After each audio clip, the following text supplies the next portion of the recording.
important question, actually. Ooh. I have an important question. It's mainly because I think I would like to know what the right age is. At when do you teach racism to children? And how do you teach it in a way so that it doesn't create hate? I would like to take a stab at this first. Okay, you don't want to be talking for 5 hours. Yeah. I don't think we teach racism. I don't think that's the route to take. No, I mean like teaching your Race education. yeah, like I don't even you have to think put it's that. like what's that film where he prepares her for racism every day of her life. What is that film? There's a film and he teaches his daughter. He teaches her to protect herself. Tells her about her colour, her race. Obviously, a black parent. I Yeah. think I film saw is the it? advert for that yesterday. I can't remember what film it was. And she's always prepared for that because they lived in America. It's an American film, so obviously they lived in America. I forgot what film it was, but I know what you're talking about. I watched Farming last night, Okay. and we'll speak about that later or on another show. But Jesus H Christ. Okay. Yeah. Cool. What was I? Okay, yeah. So I think that it has to be. There has to be. So, like in schools, what we educate people on at the moment is warped, and I don't think. Forget like, racism education in like multicultural education or whatever. Like we don't even teach people proper life skills or anything like that, how to handle their finances and all of that. So like I think that the educational sort of course foundation spectrum needs to get ripped apart and start again anyway. I agree. In regards to race, I just think it just needs to be real.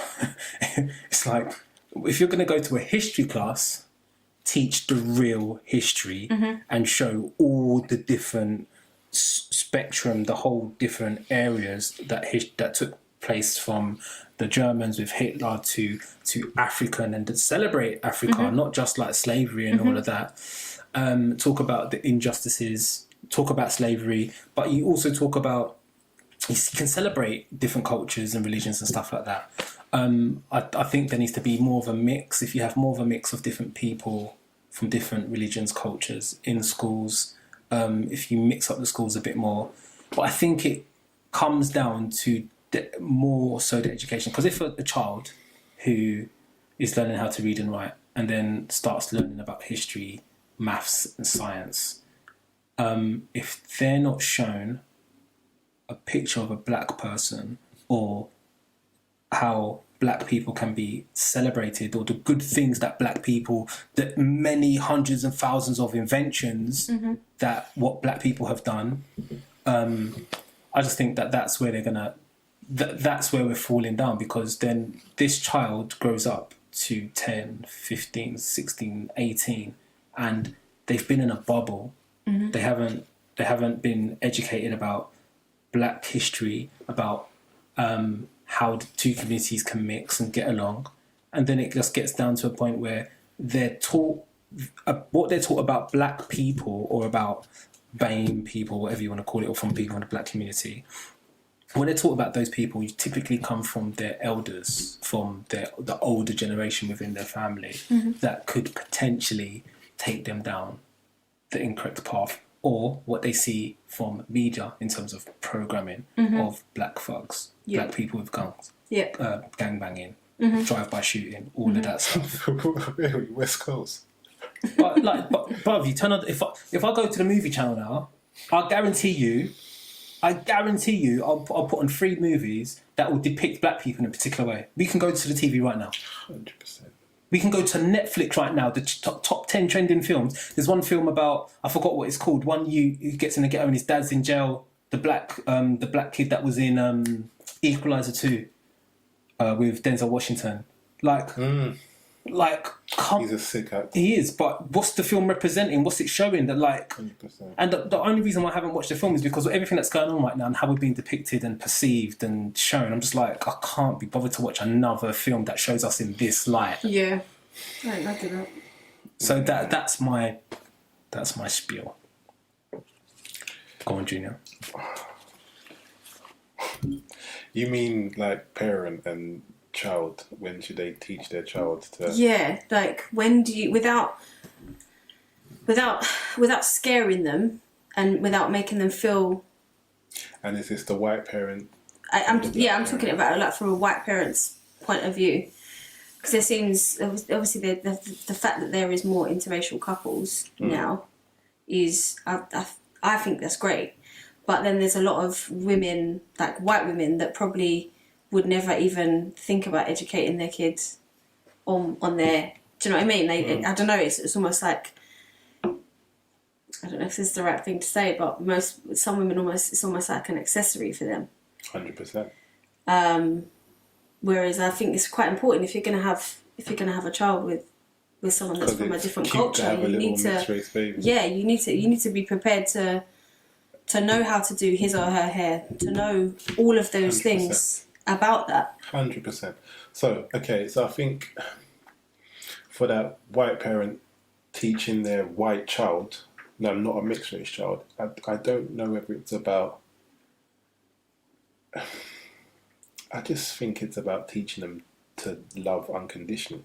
Yeah. And once you're doing that, you're then not looking to disenfranchise someone else just because of the colour of their skin, because that wouldn't be a normal thought process. If you're teaching your kid the right skills, the right traits, all that sort of stuff, you should be giving them the right information.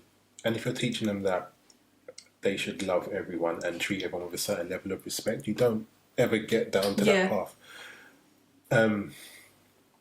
But also it's about, like Jeff was saying, and I think we had a whole bit about this on the last podcast, it's about representation.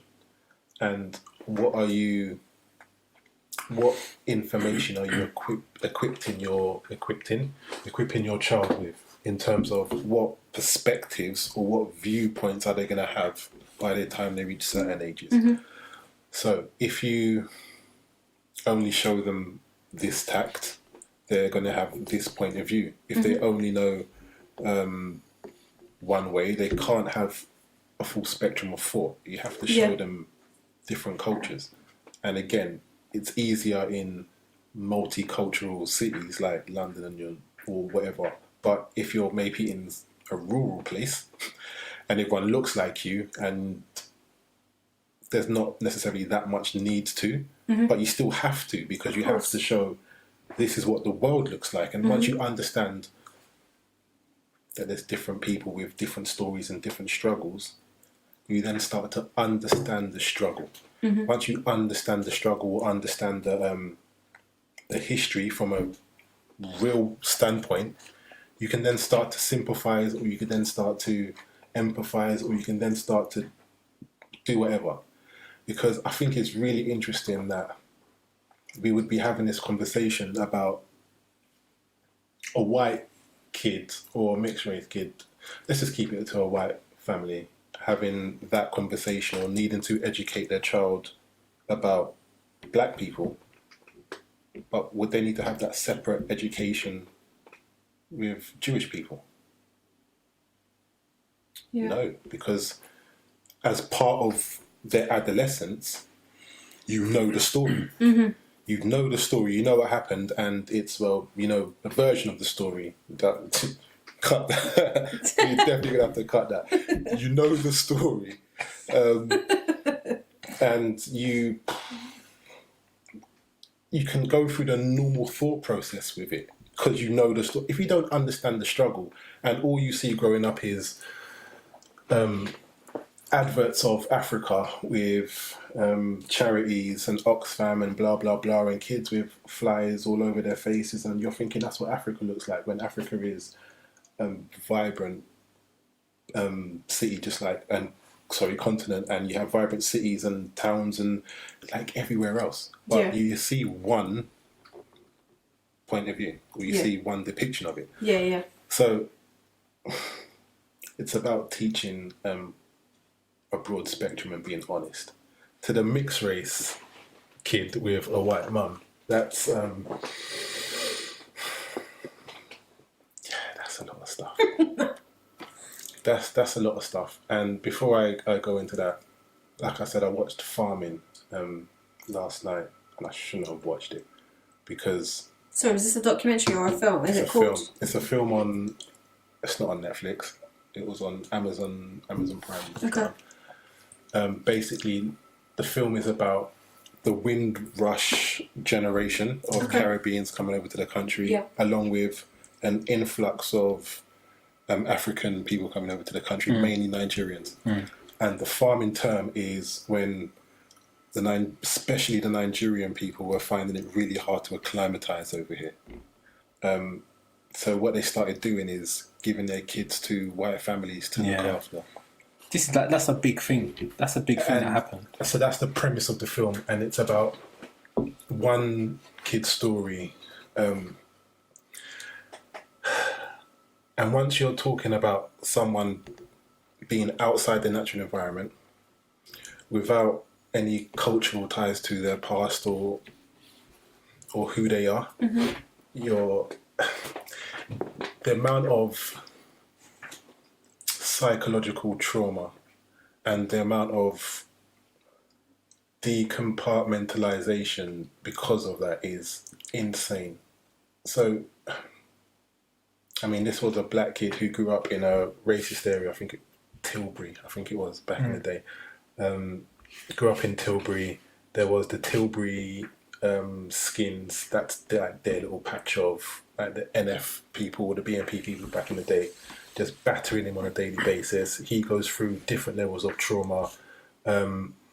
He actually goes to the stage where he starts deep levels of self-hate, and he's putting chalk all over his face and just trying to be white, and then ends up getting battered by these NF guys. And then he joins the Tilbury Skins, whatever it is, and he's a black guy battering other black guys. He writes black, I can't even say that on his hands, and he goes for a whole.